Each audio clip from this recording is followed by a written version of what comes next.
vacancies, and anyone looking for work must report to the National Employment Agency. So does that tie into the Feinstein bill with the Immigration Act that we have to That's it in a nutshell. That's it. Now, they're totally radically restructuring education. And the plan, the legislation calls for integrating career-based curriculum at the earliest grades possible. Little kindergartners are now going to start talking about careers, and now they're going to start being investigated, analyzed, and surveyed as to what is their best potential for their future. And Aaron, guess what? Your children and my children and the children in this audience are going to now be picking their career for life and being trained specifically for that career by the 9th grade. Not my children. Not my children. Does this sound a little bit like the hammer and the sickle? Well, I think, Carolyn, I thank you for coming here and telling us all this. I think Carolyn deserves a big round of applause.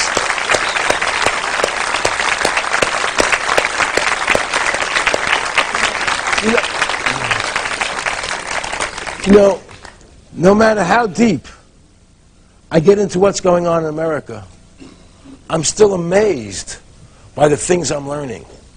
And that's why I decided to do this show, so that we can all learn something together to stop this vulgarity and this deceit by our government. You know, this podium is your platform. So anybody else who wants to vent, please raise your hand. Please. Introduce yourself, please. Hi, Aaron. I'm Julian Whitaker, and I'm a medical doctor. I've been practicing in the state of California for about 20 years.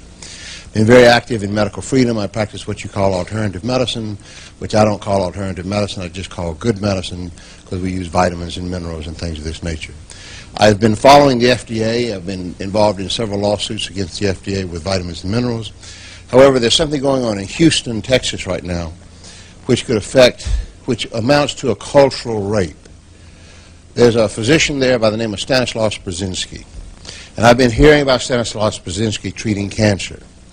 Basically, he has found a definite method and cure for cancer by isolating naturally occurring particles from the blood that get into the cell and turn off the genetic activity that causes cancer to progress. I have visited his clinic on 2 occasions. I've gone over terminal brain cancer patients that never, ever regress or never go into remission. They go into complete remission. There's a case in San Francisco of a 4-year-old girl who had a rhabdoid tumor of the brain, the most deadly tumor in childhood, 52 cases reported. Average lifespan is 8 months. She lived 2.5 years, and she died not from cancer, but from the radiation and chemotherapy she had before she had this therapy. Now, I've talked to leukemia patients and lymphoma patients, complete remission. And it makes sense. Now, let me finish this. It makes sense because these particles go in and activate or deactivate the tumor or suppressor genes and the oncogenes. It requires a paradigm shift in cancer. Now, why I'm here is this. In 1983, the American Cancer Society put this on an unproven blacklist. 2 months later, the FDA filed suit in federal court in Houston in 1983 to put Stanislaus Brzezinski out of business and to destroy his discovery. Well, let me ask you a question. Why is it in their interest to stop a cancer cure? Why is this happening in your mind? Whenever there is a true discovery in any culture that requires a shift of paradigms, the paradigm we have in cancer now is you cut, burn out. This paradigm is you stop it at the genetic level. You don't have to cut, you don't have to burn. All of that, the billions of dollars of industry, goes down the drain. So there's 3 areas of resistance to this. There's the government, which is illegalizing it. There is the oncologists, which are hot and bothered because he represents a challenge to their belief system. And then there's the insurance company, which basically is governed by the physicians. Would it be possible to bring the doctor to the show here one day? Yeah, absolutely. Absolutely. Thank you.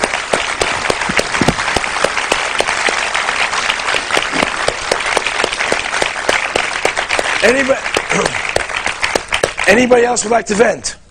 Senator Rogers.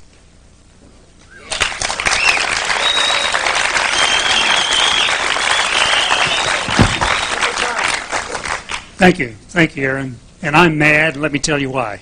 Please. I'm mad because the federal government has literally turned their back on not only California, but all the border states. And let me tell you what I'm talking about. Every night, several thousand people enter into our state illegally. They break our law. They're illegal aliens. They come across the border almost unrestricted. 80% of every newborn child in Los Angeles County is born of an illegal alien parent. And the California taxpayer is picking up the tab. Mm-hmm. Now, I'm mad because the voters, Article 1, Section 4 of the Constitution, and I wish some of the federal judges would read it once in a while. That's a far... I guess so. It says clearly, it clearly says that the federal government is charged with the responsibility of protecting the individual states from invasion. We are being invaded. California, Arizona, New Mexico, Texas, Florida, literally being invaded by people who break our law and come into our state illegally. Now, 15 months ago, the people in this state voted, 59% voted for a proposition called 187.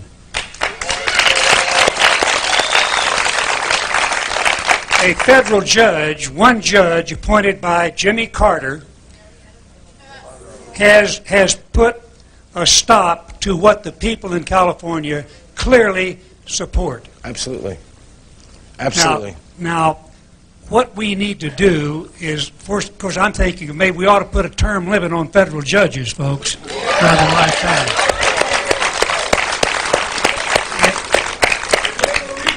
It is not fair to the people in California. What's happening?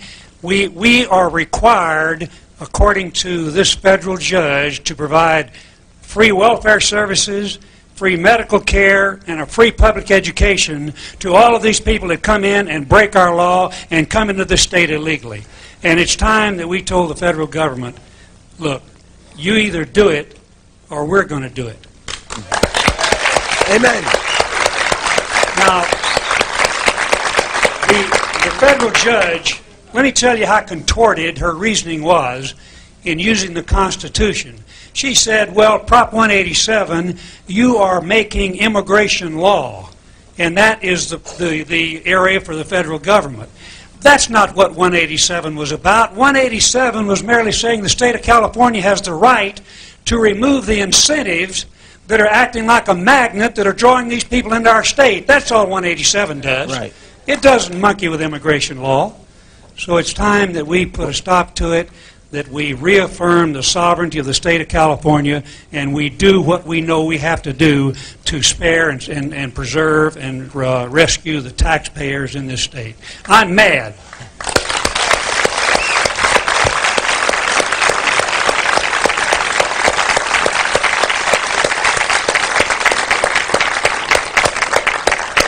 Who else would like to vent? Gosh, a lot of us. I don't know if we can go with as many people. You know, how about you, Senator Duke? You have anything for us? Right.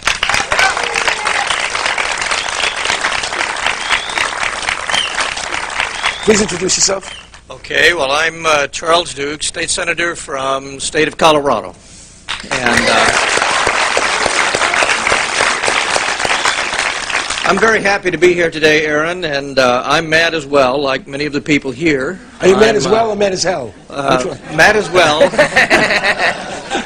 I'm mad about the loss of our Constitution, as you well know, and I'm mad about a $5 trillion debt, and just a number of things, not to mention the property seizure law that you've talked about tonight.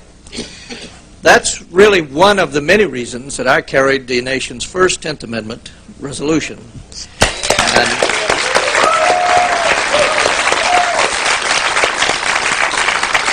that resolution restores to the states the power that I believe rightfully belonged to them all along, Absolutely. but has been stolen from us by this rogue Congress. Now, that resolution had two parts. It said, first, the state of Colorado hereby claims sovereignty over all powers not otherwise enumerated and granted to the federal government by the United States Constitution. It's based on the 10th Amendment, which says the states have any power they wish to have unless it's prohibited.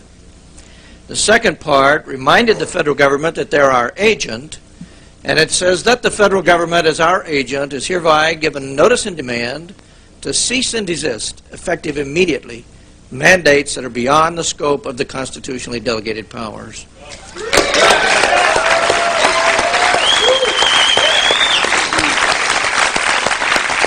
Colorado wasn't asking the federal government for anything. We were telling them the way it is. Now, I was a little unprepared for what happened after I did that. I really kind of did it initially, not only to support the Constitution, but primarily for fun. Well, it really took off across the nation, and in fact, Senator Rogers sponsored STR 44 here in California, and that has passed as well. To date, we have 21 states that have passed that 10th Amendment resolution. Yes! Yes! Yes! Now, some have said, where are you going with this, Charlie? What exactly are you trying to achieve? And I said, well, let's suppose we get 38 states to adopt the 10th Amendment resolution, and we call a meeting of those 38 states, and we draft some orders for Congress. And we hand it to the Congress, and we say, here are your orders. You are our agent. You have 90 days. And they'll say, or what? And we will say, or your services are terminated.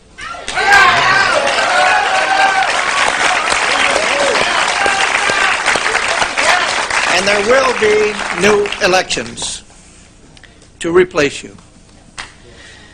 Now,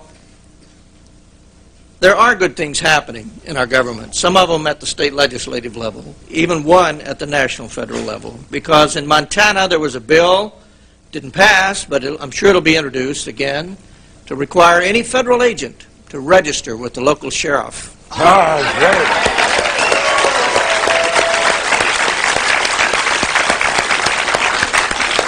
You might be very surprised to know that the Supreme Court has ruled on more than one occasion that the federal government has no police power.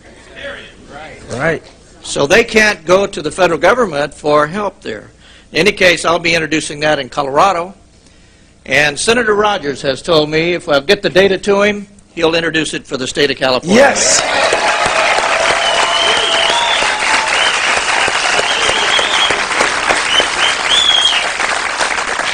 There really is a revolution underway in this country. It's not the one Newt Gingrich thinks it is. It's in the minds of the people, and we are going to reclaim this government. I think the framers of our Constitution properly did understand what 1996 was about.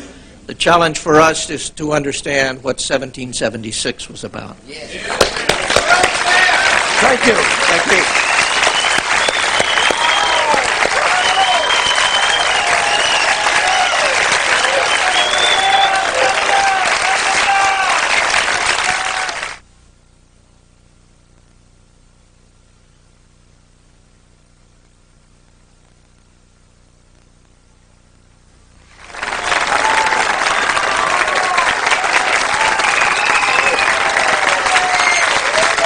Here's a remarkable friend of mine who I love dearly and who's given a lot of thought to the subjects we've been speaking about tonight. Ladies and gentlemen, please, Rod Taylor.